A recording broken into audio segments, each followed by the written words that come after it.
பவுலை சேர்ந்தவன் என்றும் வேறொருவன் நான் அப்போஸ்தலரோடே சேர்ந்தவன் என்றும் சொல்கிறபடியா நீங்கள் மாம்சத்திற்குரியவர்களாய் இருக்கிறீர்களா? சொல்லப்பட்டது நான் முதல்ல சொன்னது போல மாம்சத்துக்குரியவர்கள் எப்படிப்பட்டவங்களா இருப்பாங்க, அந்த மாம்சத்தின் கிரியைகள்லாம் என்ன அப்படின்னு கொஞ்சம் பார்ப்போம். நமக்கு உதவி செய்வாராக தேவன், நமக்கு அதை கற்றுத் தருவாராக. ஆமென். சார் பாருங்க, பொறாமையும் வாக்குவாதமும் வேதகங்களும் உங்களுக்குள் இருக்கிறபடினால் நீங்கள் மாம்சத்துக்குரியவர்களா இருந்து மனுஷ மார்க்கமாய் நடக்கிறீர்கள் அல்லவா?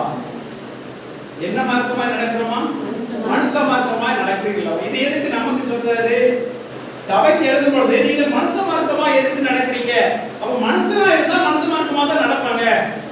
அப்ப இங்க சொல்றாரு நீங்கள் மாம்சத்துக்குரியவர்களா இருக்கிறபடியால் இப்பொழுது இல்ல மாம்சத்துக்குரியவர்களா இருந்து மனுஷ மார்க்கமாய் நடக்கிறீர்கள் அல்லவா அப்படி சொல்றாரு.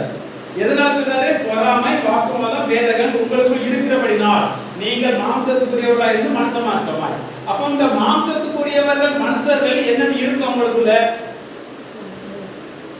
என்னது இருக்கும்? பொறாமை இருக்கும், வாக்குவாதம் இருக்கும், வேதங்கள் இருக்கும். இதெல்லாம் இருக்குன்னா நீங்க நல்லா பாத்துக்கலாம். இவங்க மனுஷன் மாம்சத்துக்கு புரியவர்கள், மாம்சத்துக்குரியவர்கள் இந்த உலகத்துக்கு புரியவர்கள். அப்போ நாங்க இந்த உலகத்துக்குரியவன் இல்ல அப்படின்னு சொல்றோம்னா சும்மா ட்ரெஸ் மட்டும் மாத்திக்கிட்டு இப்போ நமக்கு சொல்லுவாங்க. நான் ஒரு குறிப்பிட்ட சபையில அங்கெல்லாம் அவங்க வந்து அது உலகம், நம்ம உலகம் கிடையாது, நம்ம வேறம்பாங்க. எதனால அப்படி சேரக்கூடாது அப்படிம்பாங்க. அது இல்ல. அல்லேலூயா. இது என்னன்னா மனுஷ மார்க்கமே இல்ல, உலகத்துக்குரியவன். நீ ஆவின் தன்மையில உடையவன், நீ ஆவின் தன்மையுடையவன். அவங்க என்னது இருக்காதுன்னா பொறாமை வாக்குவாதம் இதெல்லாம் என்ன செய்யாது இருக்காது.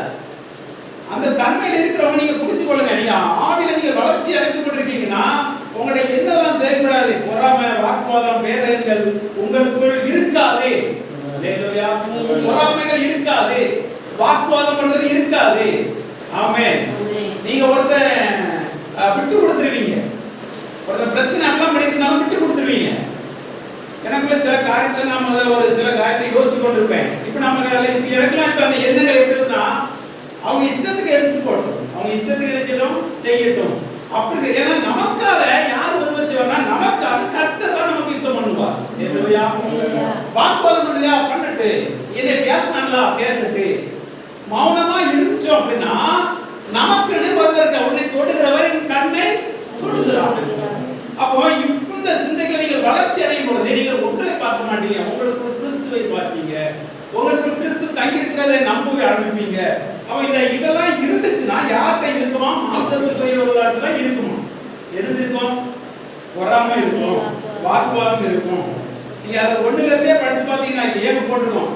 மேலும் சகோதரே, நான் உங்களுக்கு ஆவிக்குரியவர்கள் எண்ணி உங்களோட பேசப்படாமல் மாம்சத்துக்குரியவர்கள் என்றும் கிறிஸ்துக்குள் குழந்தைகள் என்றும் எண்ணி பேச வேண்டிய இருக்கிறது.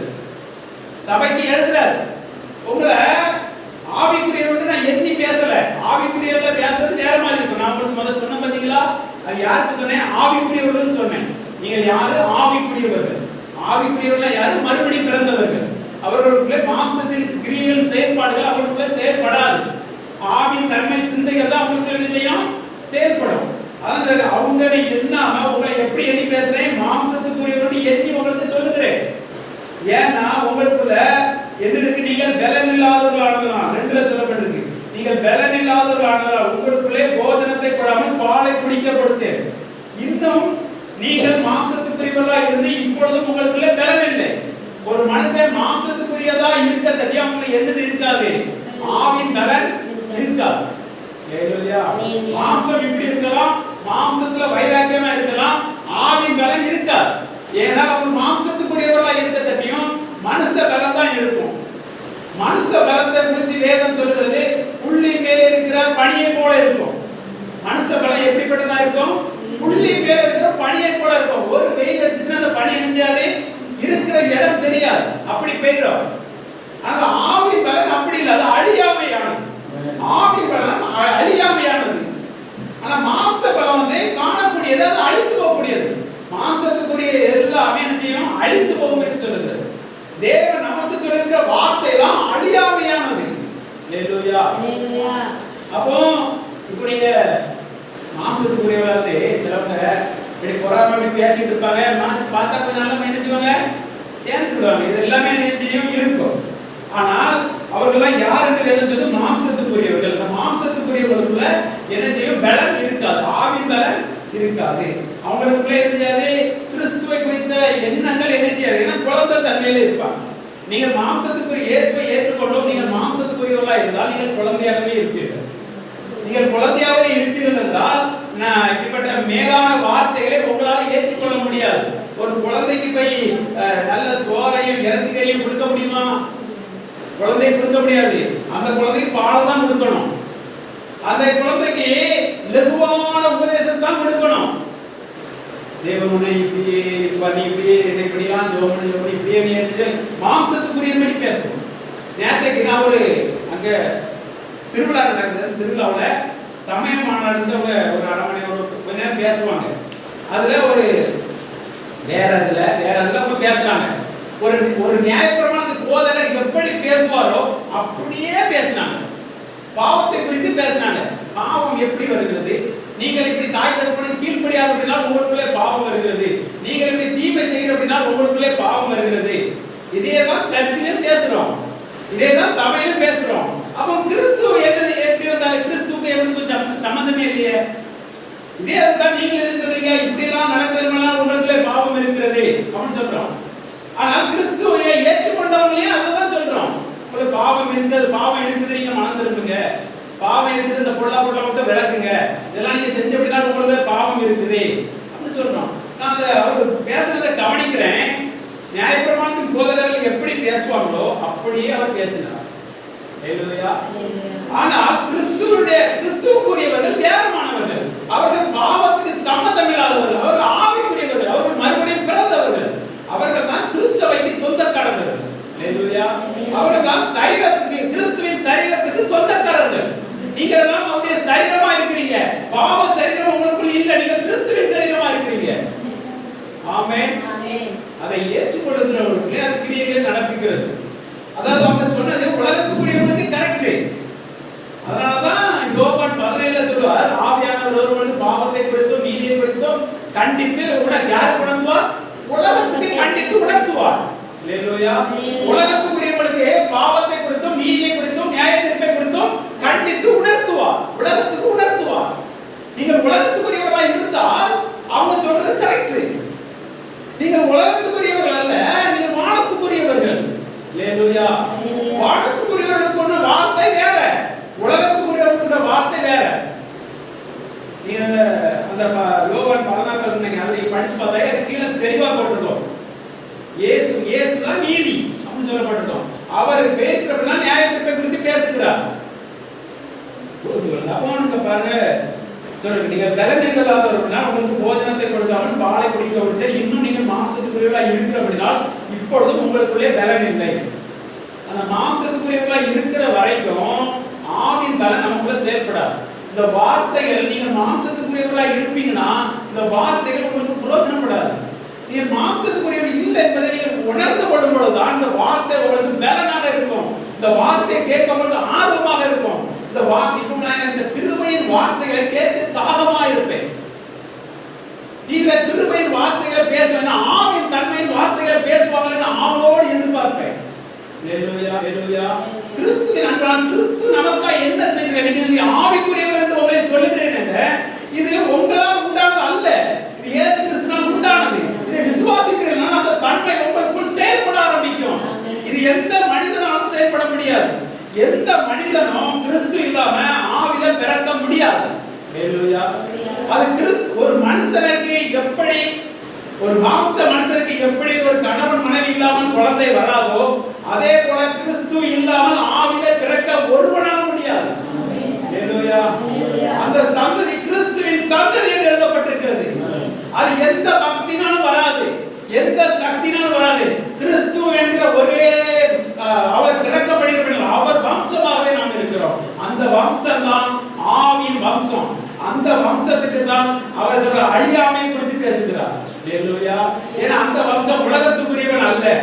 ஆமென். அவர் உலகத்தை ஜெயித்து உலகத்திலே வந்து உலகத்தை ஜெயித்திருக்கிறார். உங்களையும் அந்த உலகத்திலிருந்து உங்களை வேறு பிரிச்சு வச்சிருக்கிறார். அதனாலதான் நீங்கள் உலகத்துக்குரியவன் அல்லவே அப்படி சொல்லப்பட்டிருக்கு. அல்லேலூயா. அத சிலவங்க என்ன சொல்றாங்க,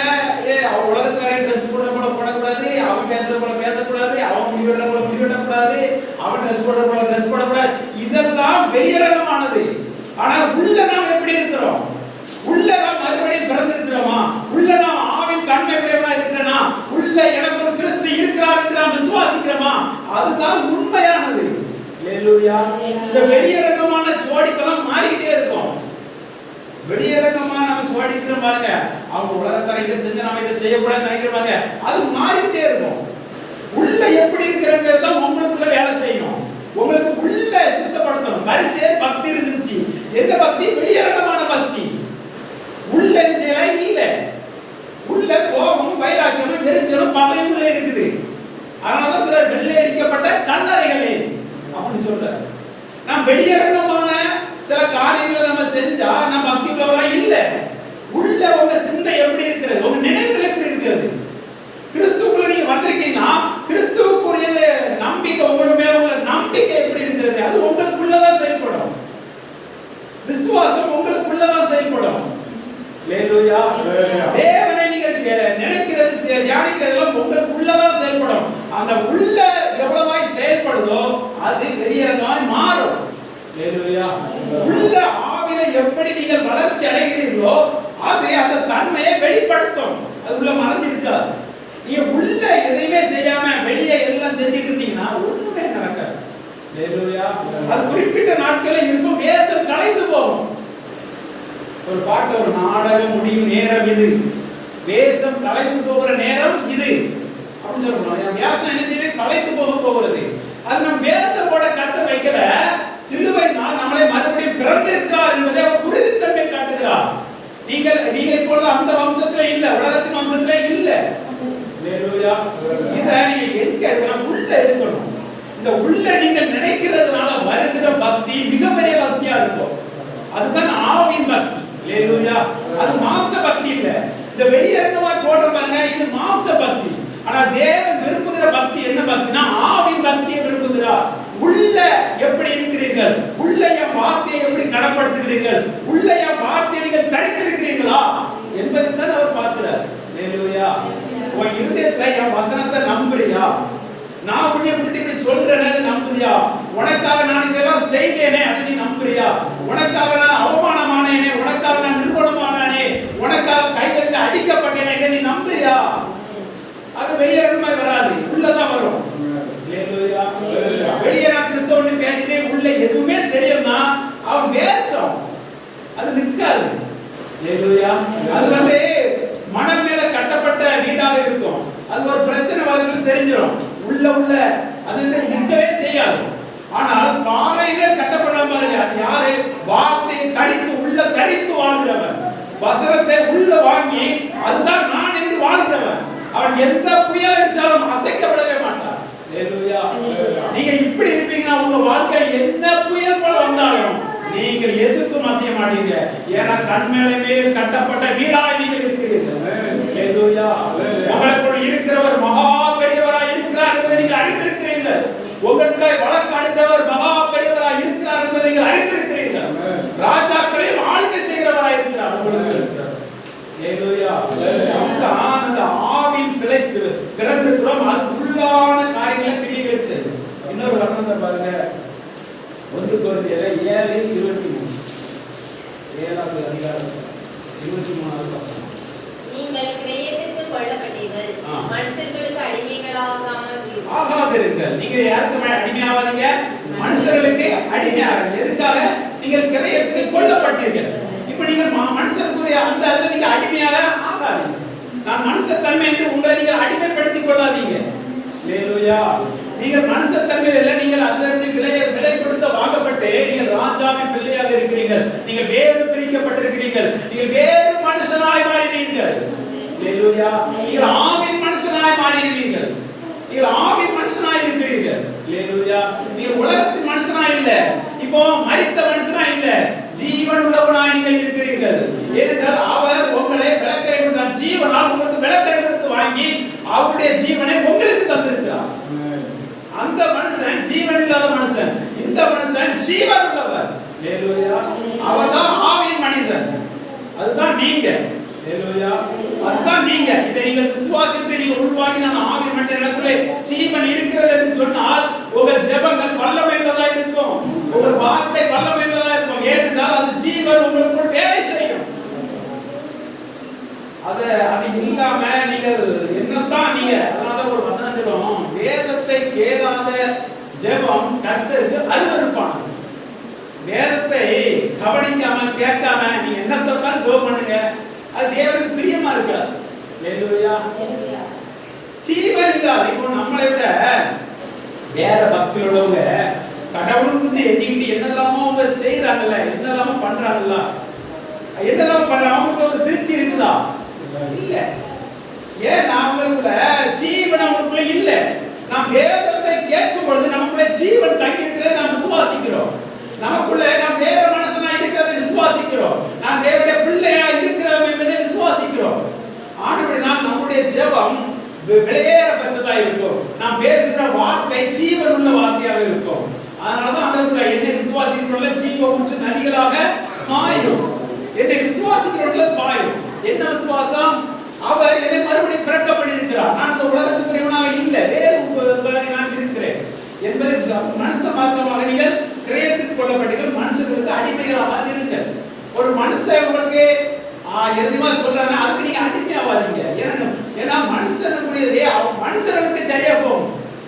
இப்போ ஒரு மனுஷன், இப்ப உனக்கு இந்த வேலை இருக்கா, நீ இதை பாரு அப்படின்னு ஒரு மனுஷனுக்கு சொல்லலாம், அது சரியா இருக்கும். ஆனா உங்களுக்கு சொல்லக்கூடிய அது இல்ல. உங்களுக்கு ஏற்கனவே தனக்குள்ளா நீங்கள் சுகமா இருக்கிறீர்கள். உங்களுக்காக ஏற்கனவே ஒரு பிரதானமான வைத்தியர் உங்களை சுகமாக்கி இருக்கிறார்.